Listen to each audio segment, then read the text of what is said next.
Hello students, how are you all? I am your favorite Kashish ma'am is here. Welcome to my channel Science by Kashish ma'am. So बेटा हम लोगों ने last lecture में start किया था हमारा nutrients वाला टॉपिक. हमने न्यूट्रिएंट्स के बारे में समझा था, जो आपका चैप्टर ना nutrition in plants and animals, उसके बारे में. अब हम आगे बढ़ते हैं, बट उससे पहले बेटा रिवीजन करना बहुत जरूरी है, बिकॉज जब रिवीजन होता है ना तब हमें चीजें कॉन्सेप्ट्स और ज्यादा क्लियर होती जाती है. तो बेटा रिवीजन करना मस्ट इंपॉर्टेंट है. तो हमने क्या पढ़ा था कि फूड क्यों चाहिए? बिकॉज हमें क्या चाहिए? एनर्जी चाहिए, है ना. हम डेली वर्क करते हैं और डेली मूव करते हैं और ऐसी कई सारी एक्टिविटीज है जिसमें हमें एनर्जी चाहिए होती है. तो वो एनर्जी हमें किससे मिलती है? न्यूट्रिएंट्स से मिलती है, राइट. न्यूट्रिएंट्स जब हम हमारे खाने के थ्रू जब हम उसे लेते हैं तो उसकी वजह से हमें क्या मिलता है? एनर्जी मिलता है. इसी प्रोसेस को हम क्या बोलते हैं? न्यूट्रिशन बोलते हैं. क्या बोलते हैं? न्यूट्रिशन बोलते हैं. आई hope so. Is that clear? Okay. अब बात आती है कि भाई न्यूट्रिएंट्स मैम ऐसे कौन कौन से हैं? तो वो है carbohydrates, fats, proteins, vitamins and minerals. कौन कौन से हैं? Carbohydrates, fats, proteins, vitamins and minerals. Carbohydrates हमें क्या देती है? एनर्जी. फैट्स भी हमें क्या देते हैं? एनर्जी. प्रोटीन्स भी हमें क्या देती है? एनर्जी नहीं देती, वो देती है हमें ग्रोथ. और विटामिन्स एंड मिनरल्स क्या करेंगे? हमें डिजीज से प्रोटेक्ट करके रखते हैं. आई hope so it is clear. दूसरी चीज आती है कि मैम इसमें से कौन ज्यादा एनर्जी देता है? तो फैट्स हमेशा ज्यादा देते हैं energy as comparison to carbohydrates. Okay. Example भी पढ़े थे. राइस और व्हीट किसका एग्जांपल है? कार्बोहाइड्रेट्स का. फैट्स के example oil, ghee and butter. And proteins का example meat, egg and pulses. और विटामिन्स एंड मिनरल्स का example vegetables and fruits. Okay. Next हमने पढ़ा था बैलेंस डाइट के बारे में, है ना. अब बैलेंस डाइट का मतलब क्या होता है? ऐसी डाइट जिसके अंदर सारे टाइप के न्यूट्रिएंट्स प्रेजेंट होते हैं, इसे हम क्या कहते हैं?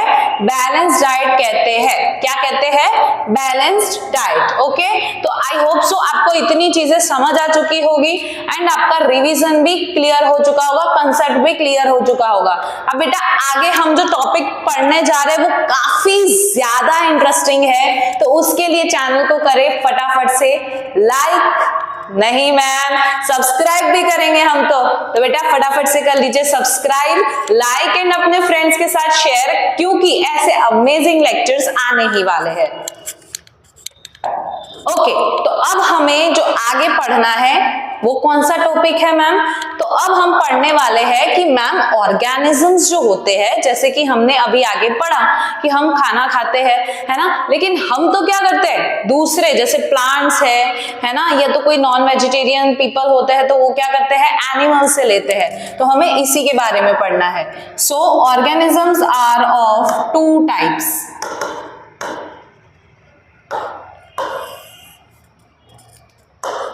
Okay, one is the autotrophic and another is heterotrophic.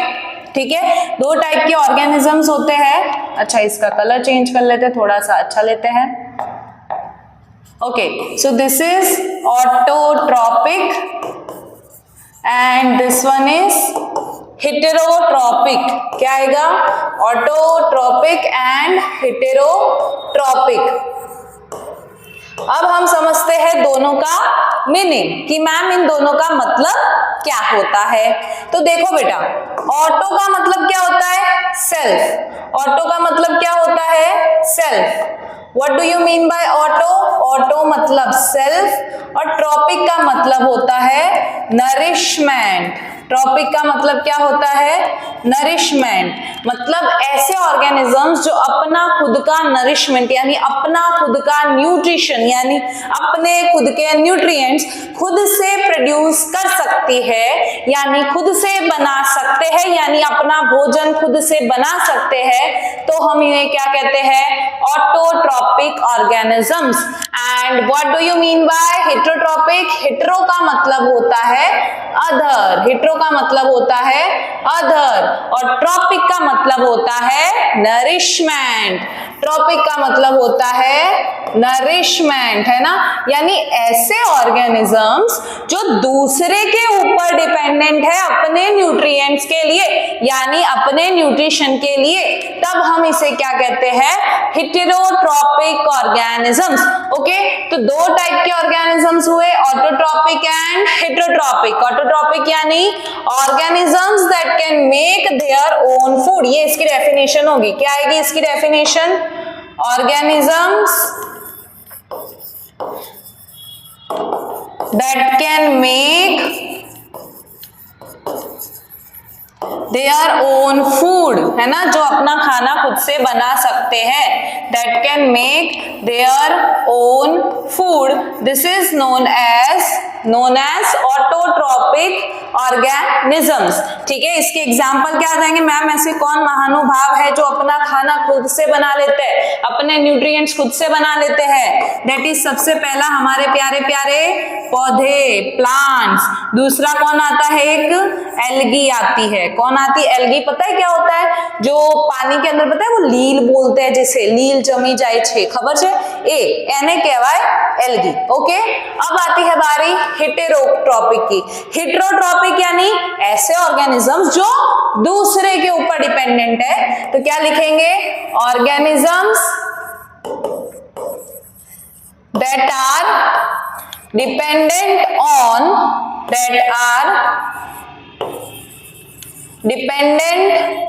on other organisms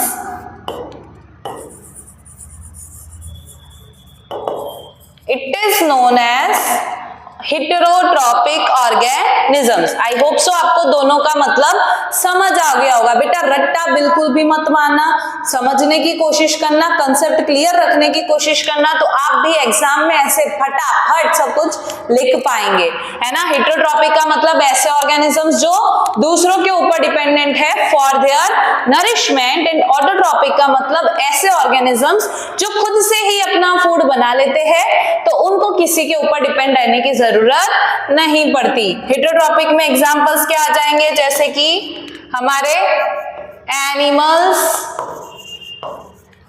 है ना, ह्यूमंस, फिर और क्या आएगा बच्चा, और आएंगे कौन, बर्ड्स भी दूसरों के ऊपर डिपेंडेंट है।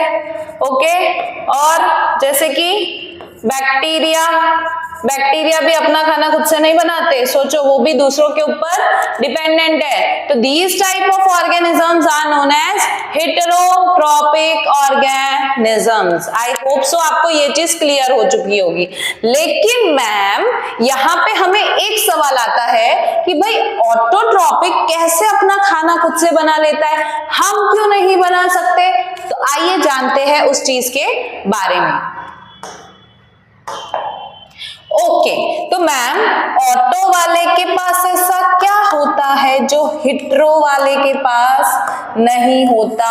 तो चलिए हम फटाफट से समझते हैं इसका डिफरेंस। हमें डिफरेंस समझ आना चाहिए बिकॉज एग्जाम में डिफरेंस पर भी क्वेश्चन आता है। ओके, चलिए जानते हैं इसके बारे में।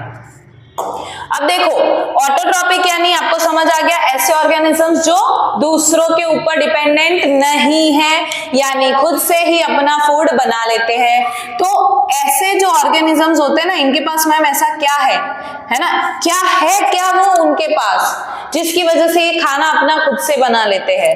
तो दैट इज ओके, तो मैम ऐसा क्या है ऑटोट्रॉपिक के पास जो हेटेरोट्रॉपिक के पास नहीं है? मतलब हम अपना खाना खुद से कैसे नहीं बना सकते जबकि ऑटोट्रॉपिक बना पा रहे हैं? तो बेटा that is none other but the chlorophyll. इनके पास क्या होता है? क्लोरोफिल प्रेजेंट होता है, जिसकी वजह से ये अपना खाना खुद से बना सकते हैं, वाइल इनके पास कोई भी क्लोरोफिल होता नहीं है। लेकिन ये मैम ये क्लोरोफिल का ऐसा क्या काम है जिसकी वजह से ये खाना अपना खुद से बना लेते हैं, है ना? तो देखिए अब ये भी चीज जानते हैं, क्लोरोफिल एक्चुअली किस में प्रेजेंट होता है? आपके प्लांट्स में। और ये क्लोरोफिल अगर आप ऐसे देखने जाओ तो प्लांट्स के अंदर भी एक किस में मिलेगा आपको? क्लोरोप्लास्ट में मिलता है। किस में मिलता है? क्लोरोप्लास्ट में मिलता है। आई होप सो आपको ये चीज क्लियर हो चुकी होगी। क्लोरोप्लास्ट के अंदर क्या होता है? क्लोरोफिल होता है। और ये कहाँ प्रेजेंट होता है? प्लांट्स में प्रेजेंट होता है। कहाँ प्रेजेंट होता है? प्लांट्स में प्रेजेंट होता है। तो मैम इस क्लोरोफिल भैया का काम क्या है, जरा ये समझते हैं। तो क्लोरोफिल के ना दो काम है। कितने काम? दो काम। एक तो काम इसका होता है सनलाइट एब्जॉर्ब करना। क्या काम करता है ये? सनलाइट को एब्जॉर्ब करता है। और दूसरा काम इसका आता है पिगमेंटेशन का, यानी कि ये क्या करता है आपका पिगमेंट, यानी ये कैसा पिगमेंट है, या कौन सा कलर से लिखा हुआ है मैंने, ग्रीन पिगमेंट है ना। प्लांट्स कैसे एकदम ग्रीन ग्रीन होते, तो वो ग्रीन ग्रीन किस वजह से होते हैं? Because of the chlorophyll. तो आपको आई होप सो ये चीज समझ आ चुकी होगी कि क्लोरोफिल के दो काम है, एक सनलाइट एब्जॉर्ब करना और एक ग्रीन पिगमेंट, यानी प्लांट्स कैसे ग्रीन ग्रीन किस वजह से दिखते हैं? बिकॉज ऑफ द क्लोरोफिल, है ना। तो ये चीज कहाँ मदद आती है इनको? तो मैम ये क्लोरोफिल ऐसी कौन सी प्रोसेस है जिसमें ये मददगार हो जाता है और इसकी वजह से ये सारी चीजें ये अपना खाना खुद से बना पाता है? तो दैट इज फोटोसिंथेसिस। किसमें आता है ये? फोटोसिंथेसिस। तो ये प्रोसेस होती है किसमें? ऑटोट्रॉपिक ऑर्गेनिजम्स में, जिसकी वजह से ये अपना खाना खुद से बना पाते हैं। वाइल यहाँ पे फोटोसिंथेसिस की प्रोसेस होती नहीं है, ओके, जिसकी वजह से हम अपना खाना खुद से बना नहीं पाते। तो मैम हमें ऐसी क्यूरियोसिटी हो रही है कि फोटोसिंथेसिस ऐसी कैसी प्रोसेस है जो ये अपना खाना खुद से बना लेते हैं। तो चलिए जानते हैं उसी चीज को, लेकिन सब्सक्राइब करना भूलना मत। ओके, अब समझते हैं हम लोग फोटोसिंथेसिस के बारे में। किसके बारे में समझते हैं? फोटोसिंथेसिस।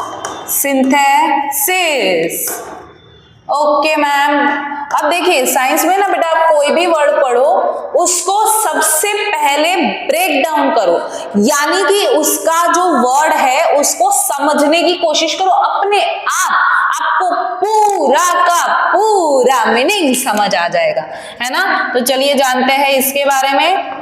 देखो फोटो वर्ड का मीनिंग क्या होता है? फोटो से क्या? तू खींच मेरी फोटो, नो नॉट अ खींच मेरी फोटो, ये है हमारा सनलाइट, है ना। फोटो का मतलब क्या होता है? सनलाइट होता है। और मैम सिंथेसिस का मतलब तो हम जानते ही है, कोई भी प्रोडक्ट बनाना, तो टू मेक अ प्रोडक्ट, है ना। तो फोटोसिंथेसिस का मतलब क्या होता है? सनलाइट की मदद से आप फूड बनाते हो, तब हम इस प्रोसेस को क्या कहते हैं? फोटोसिंथेसिस कहते हैं। चलो मैम हमें ये भी समझ आ गया फोटोसिंथेसिस का, लेकिन इसकी कुछ ना कुछ तो प्रोसेस होगी ना। चलिए उस प्रोसेस को समझते हैं। सबसे पहला आता है इधर कार्बन डाइऑक्साइड। ये किसका है बेटा? Carbon dioxide. चलिए थोड़ा प्यारे प्यारे कलर से लिखते हैं।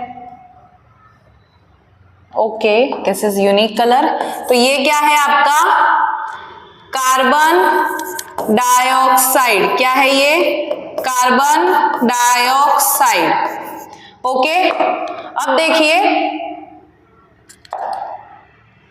देखो कार्बन डाइऑक्साइड के साथ क्या आता है? पानी। जो आप पता है पौधों को पानी देते हो, वो पानी भी इधर यूजफुल होता है। फिर यहाँ कौन आता है? सनलाइट। कौन आता है? सनलाइट। और कौन आता है? क्लोरोफिल। और कौन आता है? क्लोरोफिल। और इसकी मदद से क्या बनता है मैम? खाना बनता है। और वो खाना कौन सा होता है? ग्लूकोज होता है। क्या होता है वो? ग्लूकोज। क्या होता है? ग्लूकोज।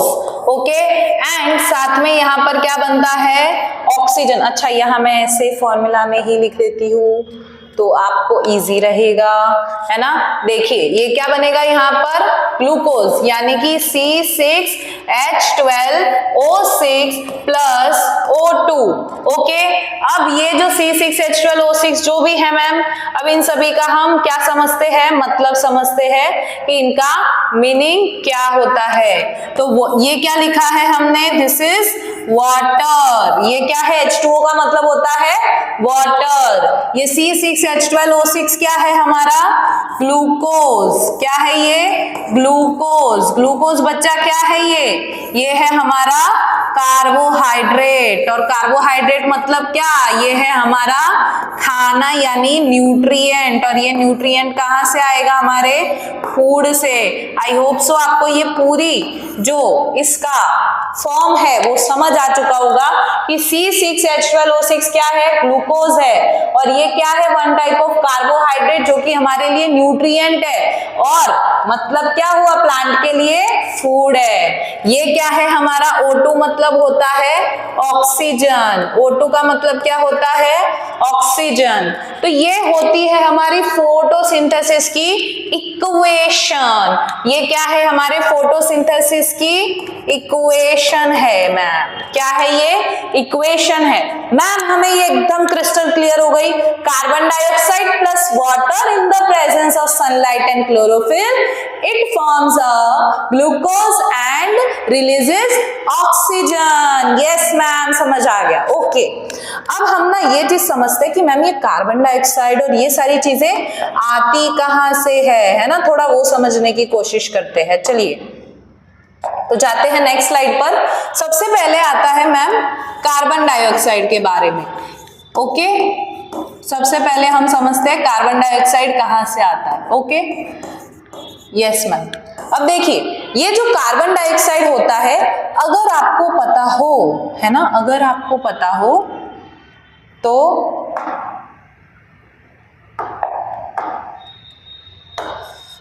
ये हमारी प्यारी लीफ, और इस लीफ के अंदर होते हैं छोटे छोटे पोर्स। इस लीफ के अंदर क्या होते हैं, ये समझो, ये मैंने बना दिया यहाँ पे लीफ, और ये है इसकी वेन्स,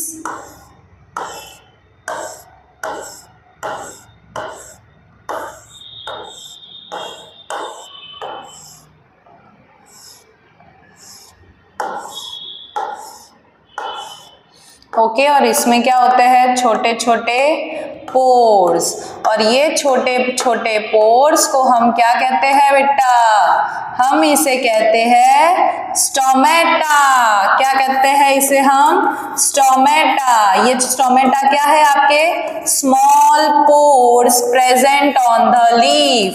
क्या है, these are small pores present on the leaf. इसी को हम क्या बोलते हैं, स्टोमेटा कहते हैं। क्या कहते हैं, स्टोमेटा बोलते हैं। Okay ma'am, clear. But stomata से क्या होता है, स्टोमेटा से बेटा एंटर होता है हमारा कार्बन डाइऑक्साइड। ये जो स्टोमेटा है, इसके थ्रू क्या एंटर करता है, कार्बन डाइऑक्साइड, जो कि कहाँ जाएगा, फोटोसिंथेसिस की प्रोसेस में, है ना। अब आपको ये चीज समझ आ गई कार्बन डाइऑक्साइड के बारे में। यस मैम, समझ आ गई कार्बन डाइऑक्साइड कहाँ से आ रहा है ना। अब हम समझते हैं नेक्स्ट, दैट इज वाटर के बारे में। किसके बारे में समझना है अब हमें, वाटर के बारे में। यहाँ पास में ही समझ लेते हैं, मस्त तो समझ आ जाएगा, है ना। ओके, नेक्स्ट मैम हम समझते हैं वाटर के बारे में। ओके, ये देखो, ये क्या है हमारा वाटर। वाटर हमारा कैसा दिखेगा, H2O। ओके, अब हम ये वाली चीज को समझते हैं वाटर के बारे में। वाटर मतलब क्या, पानी, है ना। लेकिन ये आता कहां से है, काम क्या कर रहा है, वो समझने की चीज है ना। तो चलिए अब वो समझते हैं। इसका मस्त ब्राउन कलर ले लेते हैं हम यहाँ पे। ये रहा हमारा ग्राउंड, और यहाँ पे क्या है, ये पूरी रूट्स फैली हुई है।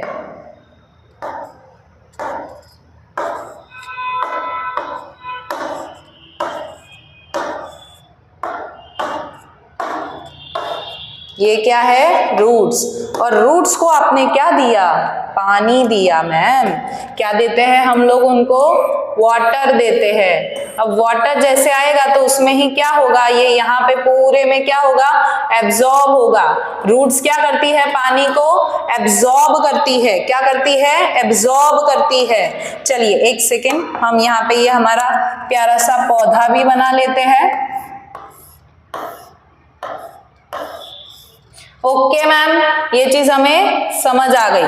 पर अब ये समझते हैं हम कि मैम यहाँ से ये पानी तो एब्जॉर्ब होगा, रूट्स का काम क्या होगा, वाटर को एब्जॉर्ब करना। रूट्स का काम क्या होता है? वाटर को एब्जॉर्ब करना, है ना। रूट्स का काम क्या है? वाटर को एब्जॉर्ब करना।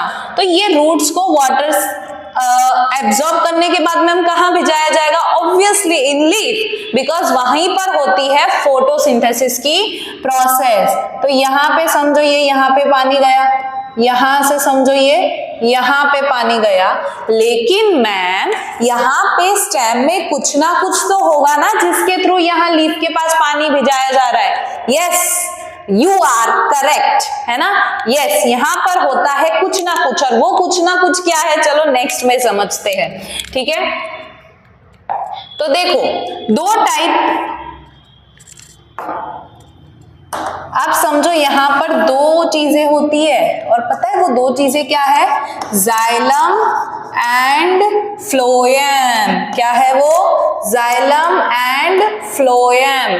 जाइलम और फ्लोएम पता है क्या काम करते हैं? मैम अब हमें समझना चाहिए, है ना, रट्टा मारना नहीं चाहिए। ओके, अब देखिए जाइलम की बात करते हैं। जाइलम क्या करता है? वाटर को ट्रांसपोर्ट करता है। ये सारे कहाँ प्रेजेंट होंगे? क्या काम करेंगे? ये ट्रांसपोर्ट करवाने का काम करते हैं। क्या करते हैं? ट्रांसपोर्ट करवाने का काम करते हैं। यहाँ पे जब हमने पढ़ा अभी ये वाली स्लाइड में कि जब यहाँ से पानी एब्जॉर्ब हो रहा है तो ये पानी एब्जॉर्ब होकर किसके थ्रू जाएगा? स्टेम के थ्रू जाएगा, लीफ के पास। तो ये स्टेम के थ्रू जो होकर जा रहा है ना, तो वो किसकी वजह से जा रहा है? Because of this xylem. तो जाइलम क्या करने में हेल्प करता है? वाटर ट्रांसपोर्ट करने में हेल्प करता है। लेकिन फ्लोएम की बात करें ना तो ये फूड ट्रांसपोर्ट करने में हेल्प करेगा। जो भी खाना वाना बनेगा उसे हर जगह तक पहुंचाने का काम किसका होगा? फ्लोएम का। यहाँ पे एक और लिख लो, वाटर एंड मिनरल्स दोनों को ही कौन ट्रांसपोर्ट करता है? जाइलम करता है। कौन करता है? जाइलम। ओके मैम, समझ आ गया। अब यहाँ पे हमें कुछ डायरेक्शन समझने की बहुत ज्यादा जरूरत है। देखो यहाँ पे मेरे पास ये लीफ है समझो, और यहाँ पे अंडरग्राउंड में क्या था हमारा? वाटर था। ये रहा। ओके, यहाँ पे क्या है? ये रूट्स। ओके, और यहाँ पे आ गया पानी, और ये पानी एब्जॉर्ब होते हुए बेटा कहाँ जा रहा है? दिख रहा है ना आपको? कौन सी डायरेक्शन है? पहले यहाँ कहां से कहां जा रहा है? Downward to upward. कहां जा रहा है? Down to upward. तो इसकी डायरेक्शन कैसी है? एक तरफ ही है ना, डाउन टू अप ही है। तो इसे हम क्या कहते हैं? इसी के लिए यूनी डायरेक्शनल। क्या कहते हैं? Uni directional. यूनी का मतलब क्या होता है? वन। यूनी का मतलब क्या होता है? वन। चलिए इसी चीज को यहाँ पे भी हम समझते हैं कि मैम ये वाले का कैसा होगा फिर ट्रांसपोर्ट। यहाँ पे बन गई हमारी रूट्स। ओके, एंड यहाँ पे आ जाएगा हमारा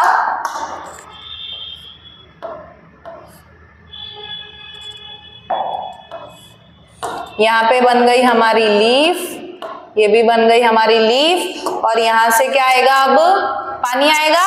नो, पानी नहीं, यहाँ फूड आएगा। चलो फूड के लिए, फूड कहाँ पर बनेगा? यहाँ पे लीफ में बनेगा। कहाँ बनेगा फूड? लीफ में बनेगा। ये वाला ले लेते हैं, चलो कलर। ओके, यहाँ कहाँ बना? लीफ में बना। और ये फूड कहाँ पहुंचाना पड़ेगा? हर जगह ऊपर पहुंचाना पड़ेगा। तो ये यहाँ पे, यहाँ ऊपर पहुंचाया हमने। तो इसकी डायरेक्शन कैसी है? ऊपर की तरफ भी है और नीचे की तरफ भी है। ये तो दोनों साइड जाएगा। लेकिन कभी कभार क्या होता है, प्लांट को जैसे जरूरत पड़ गई तो वो क्या करता है? Down to upward. इसमें दोनों ही मूवमेंट होगी, ठीक है, दोनों ही डाउन टू। देखो ये कहाँ कहाँ जा रहा है? एक यहाँ से यहाँ भी जा रहा है और यहाँ से नीचे भी आ सकता है। तो यहाँ कैसी डायरेक्शन होती है? दोनों ही डायरेक्शन होगी। तो इसे हम क्या कहेंगे? यहाँ पे दो डायरेक्शनल होती है तो इसे हम क्या कहेंगे? Bidirectional. क्या कहेंगे? Bye directional. बाय का मतलब दो, दो मूवमेंट कौन सी हो रही है इसके पास? दो मूवमेंट कौन सी हो रही है? एक हो रही है इसकी कौन सी, अपवर्ड टू डाउनवर्ड, और एक हो रही है इसकी डाउनवर्ड टू अपवर्ड। समझे? तो दो मूवमेंट है, एक है अप टू डाउन एंड दूसरी है down to up. Okay, is that clear to all of you? Xylem and phloem, ठीक है। इसके थ्रू होता है वाटर ट्रांसपोर्ट, इसके थ्रू होता है फूड ट्रांसपोर्ट, है ना। देखिए ये चीजें समझ गए, कार्बन डाइऑक्साइड, वाटर, ये हमारी फोटोसिंथेसिस की प्रोसेस थी। ओके, अब हम समझते हैं आगे कौन सा है हमारा, रूट्स के बाद क्या आएगा।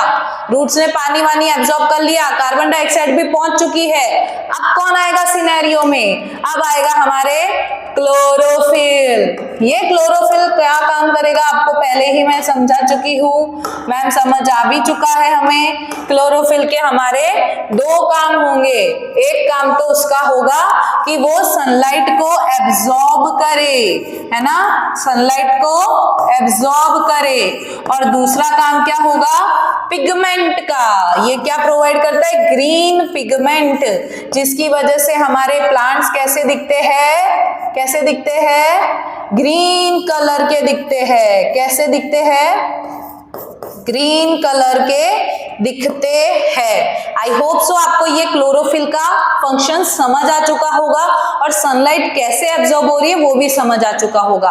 अब हम बढ़ते हैं नेक्स्ट की तरफ। भाई सारा माल मटेरियल तो आ चुका है, तो फोटोसिंथेसिस होने के बाद क्या प्रोडक्ट बना था, याद है ना सभी को, क्या बना था, ग्लूकोज। क्या बना था, ग्लूकोज।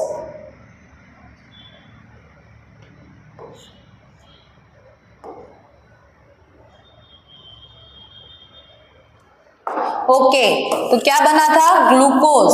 ग्लूकोज कैसा है, इसका फॉर्मूला C6H12O6, एंड यहां पर ये ग्लूकोज क्या है हमारा, कार्बोहाइड्रेट है। क्या है हमारा, कार्बोहाइड्रेट। और ये कार्बोहाइड्रेट एक्चुअली क्या है हमारे लिए, न्यूट्रिएंट है। क्या है हमारे लिए, न्यूट्रिएंट है। ओके मैम, ये चीज समझ आ गई। और न्यूट्रिएंट मतलब हमारे लिए तो क्या हो चुका, ये फूड बन चुका, यानी प्लांट के लिए भी क्या है, ये फूड। इसके साथ साथ में प्रोडक्ट में, इसे हम क्या बोलते हैं बेटा, प्रोडक्ट बोलते हैं। क्या बोलते हैं, प्रोडक्ट बोलते हैं। ओके, अब देखिए इसके साथ साथ में और क्या रिलीज होता है, ऑक्सीजन। क्या रिलीज होता है, ऑक्सीजन, यानी कि O2, है ना। क्या रिलीज होता है, ऑक्सीजन। और वो कहां से जाएगा, वो भी लीफ के पोर्स के थ्रू रिलीज हो जाएगा, और जिसकी वजह से हम क्या है, एटमॉस्फेयर से क्या लेते हैं, ऑक्सीजन ही लेते हैं ना। इसलिए बोलते हैं आपके अपने आसपास में बहुत सारे ट्रीज ग्रो करो, ताकि आपको कभी भी ऑक्सीजन की कमी नहीं होगी। ओके, तो आई होप सो पूरी फोटोसिंथेसिस की प्रोसेस आपको समझ में आ चुकी होगी। यस और नो, यस मैम। ये पहले हमने फोटोसिंथेसिस पढ़ा, फिर हमने पढ़ा अलग अलग चीजों के बारे में कि ये सारा कहां से एब्जॉर्ब हो रहा है, जाइलम फ्लोएम के बारे में पढ़ा, क्लोरोफिल के बारे में पढ़ा, और लास्ट में हमने प्रोडक्ट्स के बारे में भी पढ़ लिया। अब आती है बारी नेक्स्ट स्टेप में। एक और चीज यहां समझ लो कि मैम जैसे हमारे घर पे भी खाना बच जाता है ना, तो उसको हम कहाँ डालते हैं, फ्रिज में। कहाँ डालते हैं, फ्रिज में डालते हैं। तो मैम ये कहाँ डालते हैं, इनका भी क्या अलग से फ्रीजर होता है? नो, इनका कोई फ्रिज नहीं होता। इनका जो ये ग्लूकोज है वो ग्लूकोज किस फॉर्म में चेंज हो जाता है, स्टार्च के फॉर्म में। किस में चेंज हो जाता है, स्टार्च के फॉर्म में। ओके, और ये स्टार्च के फॉर्म में कन्वर्ट हो गया, तो मैम इसको हम कैसे ऐसे कैसे मान ले कि स्टार्च के फॉर्म में चेंज होता है। ये स्टार्च जो है, ओके, ये स्टार्च के फॉर्म में, ये क्वेश्चन बच्चा आता है कि ग्लूकोज किस में चेंज होके बैठा। अब ये स्टार्च के फॉर्म में क्यों चेंज हुआ, because starch is your complex form. कैसा है ये, कॉम्प्लेक्स फॉर्म है, इसीलिए ये किस में चेंज हो चुका है, स्टार्च में चेंज हो चुका है। यस मैम, हमें ये चीज भी अच्छे से क्लियर हो गई है।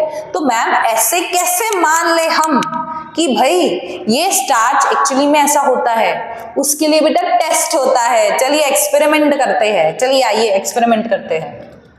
अब हम समझते हैं एक नेक्स्ट चीज के बारे में, जिसे हम क्या बोलेंगे, स्टार्च टेस्ट कहेंगे। क्या कहेंगे हम, स्टार्च टेस्ट कहेंगे।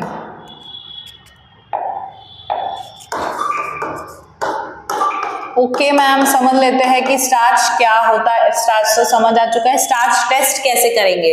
आप क्या ले लीजिए, तुम्हारे घर पे कोई भी वो आलू पड़ा हो ना, उसको उठा लो, फटाफट से जाओ आलू लेकर आओ, है ना। ये रहा हमारा आलू के चलू बेटा कहाँ गए थे। ये कहाँ की टोकरी में सो रहे हैं? स्टार्च की टोकरी में सो रहे हैं। तो इनके अंदर क्या होता है बेटा? भर भर के स्टार्च प्रेजेंट होता है। क्या प्रेजेंट होता है? भर भर के स्टार्च प्रेजेंट होता है। क्या प्रेजेंट होता है इनके अंदर?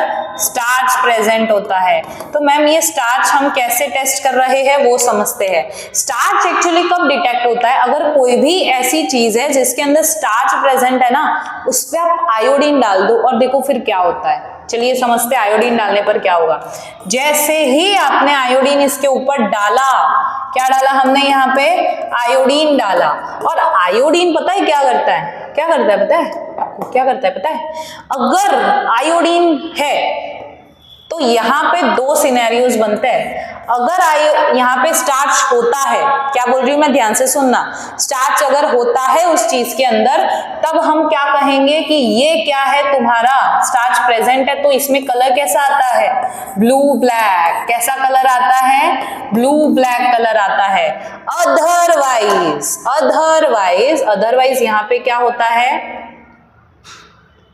यहाँ पे क्या होगा? अदरवाइज क्या है? यहाँ पे कोई भी कलर चेंज नहीं आता।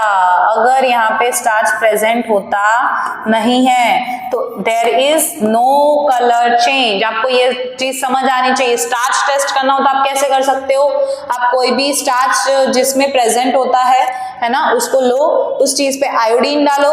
आयोडीन जैसे ही डालोगे तो दो केसेस हो सकते हैं। अगर होगा तो यहाँ पे कैसा कलर आएगा? Blue black. और अगर नहीं होगा तो यहाँ पर कोई भी कलर चेंज देखने को नहीं मिलेगा। तो आई होप सो आपको ये स्टार्च टेस्ट जो है वो अच्छे से समझ आ गया होगा। Okay ma'am, we are clear with this test. Okay, हमें ये चीज भी समझ आ गई। तो ये था बेटा आपका पूरा फोटोसिंथेसिस के बारे में।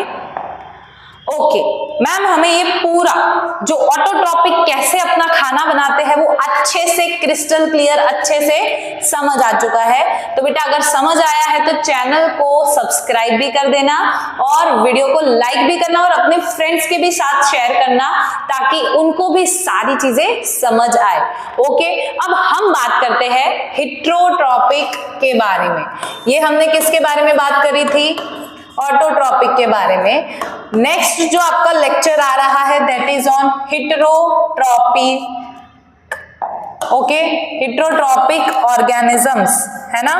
मतलब कि आपका जितने भी हेटेरोट्रॉपिक ऑर्गेनिजम्स होते हैं, टाइप्स ऑफ हेटेरोट्रॉपिक ऑर्गेनिजम्स, वो हम समझने वाले हैं। तो चैनल को फटाफट से सब्सक्राइब कर दीजिए, लाइक कर दीजिए और शेयर कर दीजिए। और बेटा नोट्स की बिल्कुल टेंशन मत लीजिए, क्योंकि आपको वैसे भी पता है कि आपके कशिश मैम के जो शॉर्ट नोट्स होते हैं ना, वो आपको 5 to 10 मिनट्स में सारा का सारा रिविजन करवा देते हैं। तो बेटा नोट्स की बिल्कुल चिंता ना करें, मैं आपको नोट्स शेयर कर दूंगी। कहां पर? टेलीग्राम पर। डिस्क्रिप्शन में आपको लिंक मिल जाएगी टेलीग्राम की, तो फटाफट से जाइए, नोट्स डाउनलोड कीजिए और अच्छे से पढ़ाई कीजिए। और कशिश मैम के चैनल यानी साइंस बाय कशिश मैम को फटाफट से सब्सक्राइब कर दीजिए। Thank you so much.